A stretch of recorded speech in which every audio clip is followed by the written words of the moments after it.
तो बच्चों आज हम लेके आए हैं जवाहर नवोदय विद्यालय 2024 के प्रश्न पत्र और इसको सॉल्व करते हैं। और आप लोग मिला लीजिएगा कि आप लोग कितना बना के आए हैं, उसमें से कितना सही है और कितना गलत है। तो चलते हैं हम लोग प्रश्न की ओर। एक में सबसे अलग जो है वो डी हो जाएगा, 2 का बी हो जाएगा, यानी 2 का सही आंसर बी, 3 का जो सही आंसर है वो डी हो जाएगा और 4 का सही आंसर सी हो जाएगा, क्योंकि इसमें 3 लाइन है, इसमें भी 3 लाइन है, इसमें 2 लाइन है, तो इसमें भी 2 लाइन है और इधर 4 लाइन, इधर 4 लाइन, मगर इसमें देखिए इधर से जो है 3 लाइन है और इधर से 2 लाइन है। बच्चों प्रश्न संख्या 5 से 8 तक जो है इसके जैसा समान आकृति को ढूंढना है। तो 5 का जो आंसर हो जाएगा वो डी जो है वो 5 के जैसा समान आकृति है। 6 का आंसर भी हो जाएगा दोस्तों डी और 7 का आंसर हो जाएगा, 7 का आंसर जो है इसके जैसा समान आकृति जो है वो बी मिल रहा है। 8 का जो है इसके जैसा समान आकृति इसमें भी जो है बी मिल रहा है। चलते हैं नेक्स्ट प्रश्न की ओर। प्रश्न संख्या 9 से 12 तक दोस्तों इसमें ढूंढना है कि इसका कटा हुआ भाग, यानी 3 भाग इसमें दिया हुआ है, चौथा भाग कौन सा होगा। तो प्रश्न संख्या 9 का जो आंसर हो जाएगा उसमें डी हो जाएगा दोस्तों, डी। और प्रश्न संख्या 10 का जो है इसका भाग कौन सा हो जाएगा दोस्तों, तो ए हो जाएगा, ए हो जाएगा। 11 का जो है वो बी हो जाएगा, 12 का जो है वो सी हो जाएगा। प्रश्न संख्या 13 से 16 तक जो है दोस्तों वो श्रेणी क्रम में चलेगा, जैसे एक तीर इधर गया, फिर एक इधर घूम गया, फिर एक इधर एक इधर एक इधर। तो अब जो होगा नेक्स्ट इसमें क्या होगा, तो एक तीर इधर हो गया, दूसरा इधर, तीसरा इधर, चौथा इधर, तो इसका सही आंसर क्या हो जाएगा, बी हो जाएगा। अब 14 का सही आंसर क्या हो जाएगा, 14 का भी जो है वो बी हो जाएगा दोस्तों। और 15 का भी बी हो जाएगा और 16 का ऑप्शन नंबर ए सही आंसर है दोस्तों। प्रश्न संख्या 17 से लेके 20 तक एक जैसा प्रश्न है। जैसे इसमें देख लीजिए दोस्तों कि पहला जो है वो उसको पलट दिया तो ऐसे हो गया, तो इसको पलटेंगे तो कैसा होगा, तो इसका सही आंसर जो है वो सी हो जाएगा, यानी 17 का सही आंसर सी। 18 का जो है वो सही आंसर सी हो जाएगा, 19 का भी सी हो जाएगा दोस्तों। और 20 का जो है 20 का भी जो है सही आंसर वो बी हो जाएगा। प्रश्न संख्या 21 से 24 तक जो है वो एक जैसा है। इसमें क्या करना है कि इसका भाग ढूंढना है कि कौन सा इसका जो है कौन सा भाग इसमें दें कि ये जो है पूरा वो भर जाए। तो इसका जो सही आंसर हो जाएगा वो 21 का सही आंसर सी हो जाएगा दोस्तों। 22 का जो सही आंसर 22 में जो ये बी नंबर का भाग जब रखेंगे तो ये जो है पूरा पूर्णतः हो जाएगा, तो 22 का सही आंसर बी हो जाएगा। और 23 का सही आंसर ए हो जाएगा, 24 का सही आंसर ए हो जाएगा दोस्तों। प्रश्न संख्या 25 से 28 तक एक जैसा है दोस्तों। इसमें जो है बताया गया है कि दर्पण के सामने रखने के बाद यह प्रतिबिंब कैसा बनता है।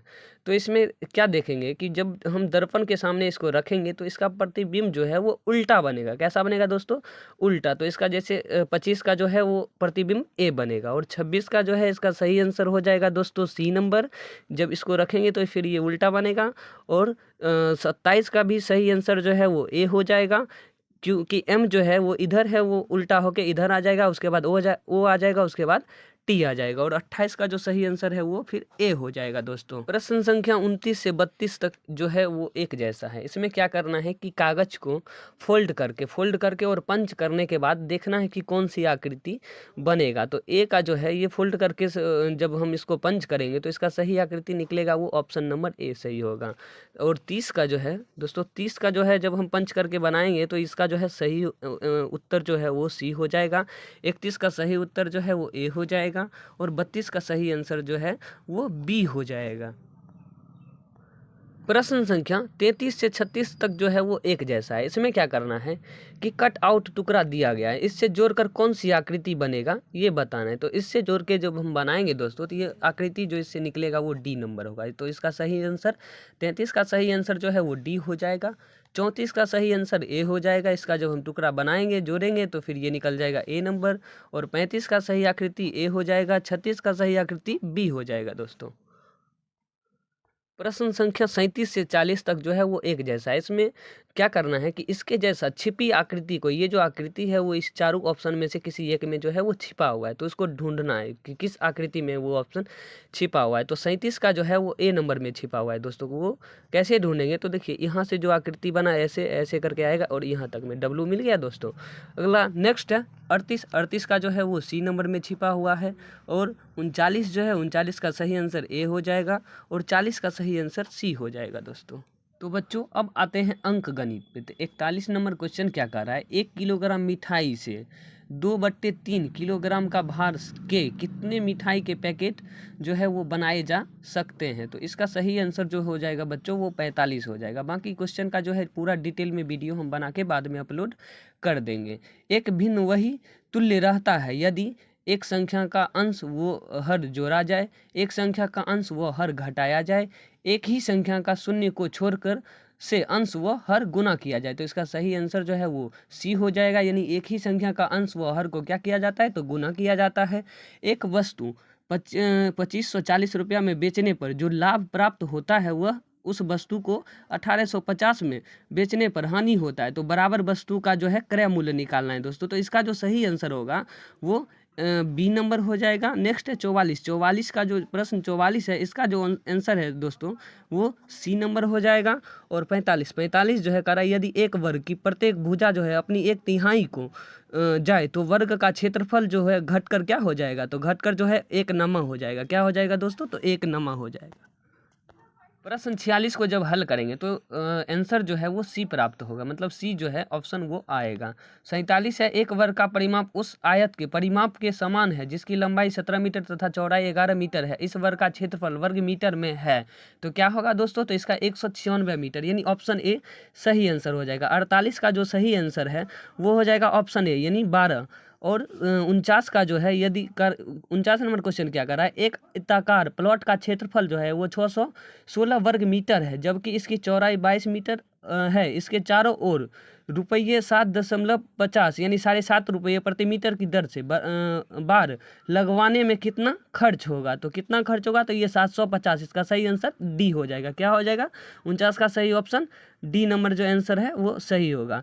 50 है, 3 अंकों की सबसे बड़ी संख्या 3 अंकों की बड़ी से बड़ी संख्या तथा 3 अंकों की छोटी से छोटी संख्या जो कि अंक 9, 6 तथा 0 से बनी है, इसका गुणनफल क्या होगा। तो दोस्तों 3 अंकों की सबसे बड़ी संख्या जो बनेगा वो 9, 6 और 0 होगा और सबसे छोटी जो बनेगा वो 6, 0 और 9 होगा। क्या होगा, 6, 0 और 9 होगा। दोनों को जब गुणा करेंगे तो गुणनफल जो है वो ऑप्शन नंबर सी निकलेगा सही आंसर। प्रश्न संख्या 51 में कह रहा है यदि हम 1 से 100 तक की सभी संख्याओं को लिखते हैं तो अंक 9 जो है वो हमें कितनी बार मिलता है, तो बी यानी ऑप्शन नंबर बी यानी 20 बार। दोस्तों कितनी बार मिलेगा, तो 20 बार मिलेगा। आप लोग लिख के चेक कर सकते हैं। नेक्स्ट है प्रश्न संख्या 52 का जो सही आंसर है वो हल करने के बाद 26 आ जाएगा, वो भी लगभग में आएगा। 26 दशमलव कुछ आता है समथिंग में, इसलिए 26 जो इसका है आंसर हो जाएगा। अगला है प्रश्न संख्या 53 का जो है सही आंसर वो ए हो जाएगा। 20 डिग्री, 40 डिग्री, 80 डिग्री और 120 डिग्री। नेक्स्ट है 30,009 का मान वही है जो कि, तो इसमें क्या हो जाएगा, ऑप्शन नंबर सी हो जाएगा यानी 3 10,000 यानी 3 को 10,000 कितना हो जाएगा, 30,000 हो जाएगा और इकाई 9, तो 30,009 हो जाएगा ना दोस्तों। नेक्स्ट है एक संख्या के अंकों का जोड़ से घटाया जाता है तो परिमाण संख्या का सर्वदा भाज्य होगी। तो ये इसका जो सही आंसर है वो डी हो जाएगा, ऑप्शन नंबर डी। अगला क्वेश्चन है 56 का जो सही आंसर है वो ऑप्शन नंबर डी हो जाएगा। नेक्स्ट है 57 नंबर क्वेश्चन कर रहा है सुमित का भार जो है वो 107 किलोग्राम है तथा संजय का भार जो है वो 82 किलोग्राम है। तो दोनों के भार का सन्निकट द्वारा निकट दहाई का अंतर कितना होगा, मान का अंतर कितना होगा, तो ये हो जाएगा 30 किलोग्राम। दोस्तों कितना हो जाएगा, 30, यानी ऑप्शन ए सही होगा। नेक्स्ट है दिया गया दंड चार्ट विभिन्न देशों की क्रिकेट टीमों द्वारा एक वर्ष में खेले गए मैचों की संख्या दर्शाता है। ऑस्ट्रेलिया की टीम द्वारा पाकिस्तान की टीम से कितने मैच अधिक खेले गए हैं, तो ऑस्ट्रेलिया का टीम देखेंगे तो ऑस्ट्रेलिया का टीम जो है वो 32 मैच खेला है और पाकिस्तान का टीम जो है वो 24 खेला है, यानी इसका सही आंसर जो होगा 8 हो जाएगा। यानी 32 में से 24 घटा लेंगे तो कितना हो जाएगा, 8 हो जाएगा। नेक्स्ट है एक पुस्तक का क्रय मूल्य 100 रुपया है तो दुकानदार ऐसी पुस्तकों को 275 रुपया में बेचता है, तो लाभ या हानि क्या है, तो इसमें क्या होगा, तो 25 रुपया का हानि हो जाएगा।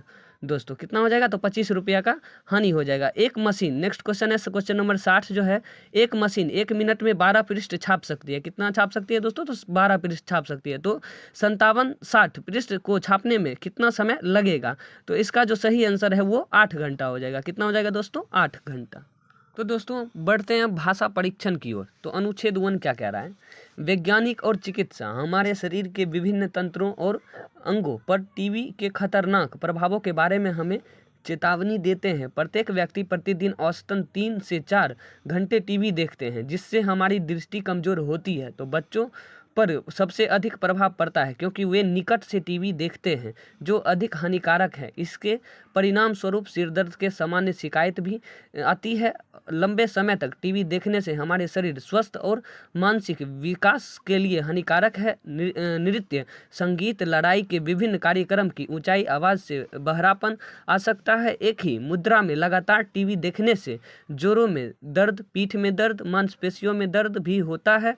टीवी देखते हुए खाना खाने से हमारी पाचन क्रिया ढीली हो जाती है और मोटापा बढ़ता है। आतंक और हिंसा के दृश्यों से युवक के मनोवैज्ञानिक समस्या जन्म लेती है। तो इसको पढ़ के अब नेक्स्ट क्वेश्चन जो है उसको हम लोग सॉल्व करते हैं। कह रहा है लंबे 61 प्रश्न संख्या जो 61 है वो कह रहा है लंबे समय तक लगातार टीवी देखने से हमारा क्या प्रभावित नहीं होता है। तो देखो, मानसिक स्वास्थ्य ये तो प्रभावित होता है दोस्तों, पाचन क्रिया ये भी प्रभावित होता है और भार ये भी जो है वो प्रभावित होता है। तो प्रभावित क्या नहीं होगा, तो वो ऑप्शन नंबर बी यानी ऊंचाई जो है वो कभी भी प्रभावित नहीं होता। इस प्रश्न को आप लोग ठीक से देख के बनाइएगा क्योंकि इसमें पूछ रहा है नहीं होता है, तो क्या नहीं होता है, तो ऊंचाई। नेक्स्ट है आतंक और हिंसा के दृश्यों से युवक में मनोवैज्ञानिक समस्या जन्म लेती है। मनोवैज्ञानिक समस्याओं का संबंध डैश से संबंधित समस्या से है, तो ये हो जाएगा इसका ऑप्शन नंबर ए यानी मानस से। किससे, तो मानस से। नेक्स्ट है 63 नंबर प्रश्न, टीवी देखने का प्रभाव बच्चों की दृष्टि पर सबसे अधिक पड़ता है क्योंकि वे क्या करते हैं, तो टीवी जो है वे निकट से देखते हैं। क्या करते हैं, वे टीवी बहुत निकट से देखते हैं, इसके लिए जो है बच्चों पे सबसे अधिक प्रभाव पड़ती है। ढीली का समानार्थी है यानी ढीली, कोई कहते हैं ना बच्चों की कोई भी चीज़ यानी कोई काम ही कर रहा है तो ये ढीले से कर रहा है यानी धीरे धीरे। क्या होगा इसका, तो समानार्थी शब्द क्या हो जाएगा, तो धीरे हो जाएगा। क्या हो जाएगा, धीरे। अनुच्छेद में प्रयुक्त हानिकारक शब्द का विलोम है, तो अनुच्छेद में प्रयुक्त क्या, तो हानिकारक। हानिकारक शब्द का प्रयोग क्या हो जाएगा, तो हानिकारक ये तो नहीं होगा, निराशजनक ये भी नहीं होगा, खतरनाक ये भी नहीं होगा, तो इसका ऑप्शन नंबर सी यानी उपयोगी सही आंसर है।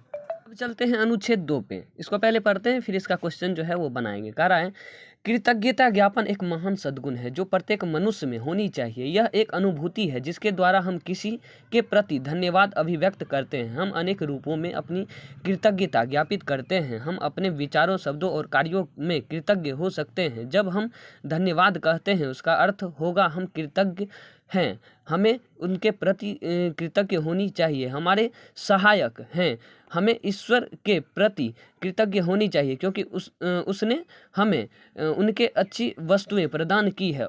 हमें उसे अपने हृदय के अंतरात्मा से धन्यवाद देना चाहिए।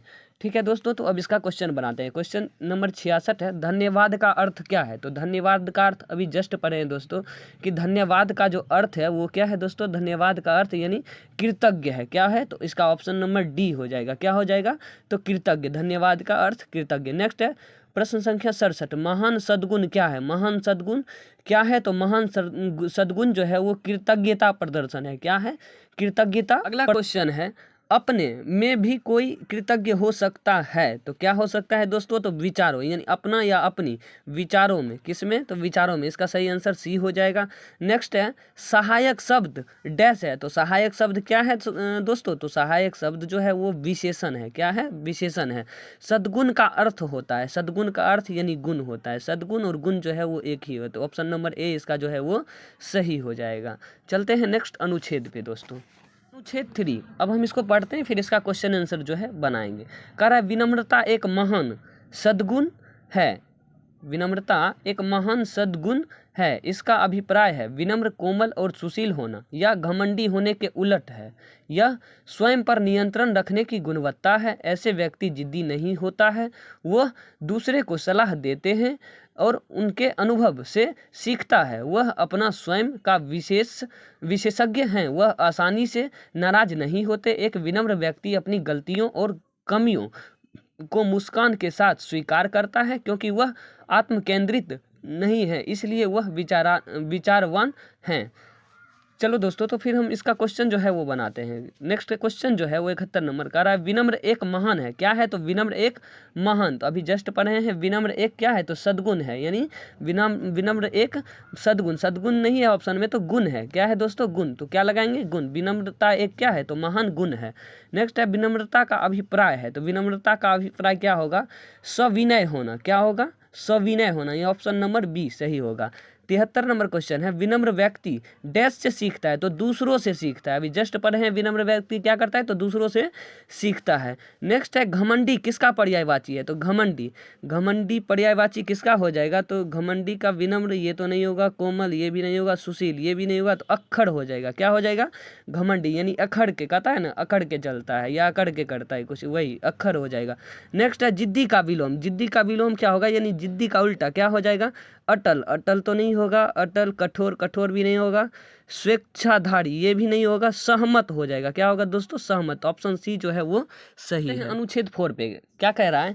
आपने महान पर्यावरणवादी और सामाजिक कार्यकर्ता सुंदरलाल बहुगुणा के बारे में अवश्य सुना होगा। उनका जन्म उत्तराखंड के एक छोटे गांव में हुआ था। उनका गांव ऊंची पहाड़ियों पर हरे भरे वनों से घिरा हुआ था। वन मूल्यवान वृक्षों से भरे हुए थे। खेल का सामान बनाने वाले अनेक कंपनियां ने सामान बनाने के लिए पेड़ों की कटाई शुरू कर दी। इसका परिणाम यह हुआ कि आसपास के क्षेत्रों में विनाशकारी बाढ़ आनी शुरू हो गई। बाढ़ से लोगों को अनेक समस्याओं को सामना करना पड़ता था।